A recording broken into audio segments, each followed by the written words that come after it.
Existem dois caras na Bíblia que nunca morreram. E eu estou falando do profeta Enoque e do profeta Elias. Lá em Gênesis capítulo 6 vai falar que Enoque viveu 65 anos e gerou Matusalém. Depois que gerou Matusalém, Enoque andou 300 anos com Deus.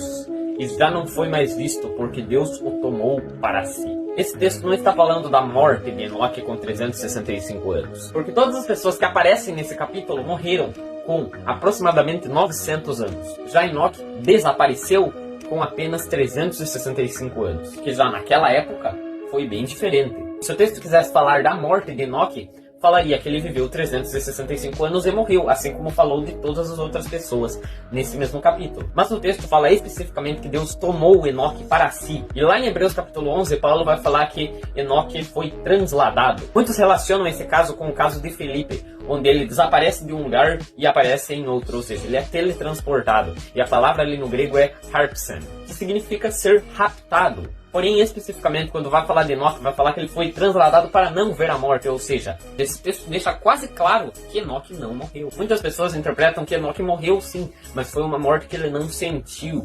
Ele passou do estado de vivo para morto sem sentir a morte. Mas se fosse assim, o texto lá de Gênesis falaria que Enoque morreu, e não que Deus o tomou para si. Quando o texto fala que Deus o tomou para si, deixa claro que ele foi arrebatado para o céu. Já com o profeta Elias não fala que ele foi arrebatado, mas deixa mais claro ainda, ele subiu aos céus em um redemoinho. E ele não morreu, porque quase 20 anos depois ele escreveu uma carta e enviou para um rei de Judá. E essa imortalidade do profeta Elias vai fazer até uma grande referência às duas testemunhas lá do Apocalipse. Algo que eu já abordei bastante lá no meu canal. Mas o caso é, se Elias e Enoque não morreram, aonde eles estão? O texto de Elias deixa claro que Elias subiu ao céu. E no texto de Enoque também fala que Deus tomou Enoque para si. O que nos dá a entender que ele também foi levado para o céu. Claro, Deus está em todo lugar, mas o trono dele não está na terra, está no céu. Talvez Enoque e Elias não estejam no terceiro céu, diante da face de Deus, já que Jesus disse que ninguém subiu ao céu. Nesse texto, creio que ele esteja se referindo a ter permanecido na presença de Deus. Porém, a gente sabe que existem no mínimo 3 céus. E nesses céus tem muita coisa que a gente ainda não conhece. Então, eu creio que Enoque e Elias estão em um desses céus e permanecem vivos até hoje. Mas qual seria o propósito deles estarem vivos até hoje? Deixe aqui nos comentários a sua opinião.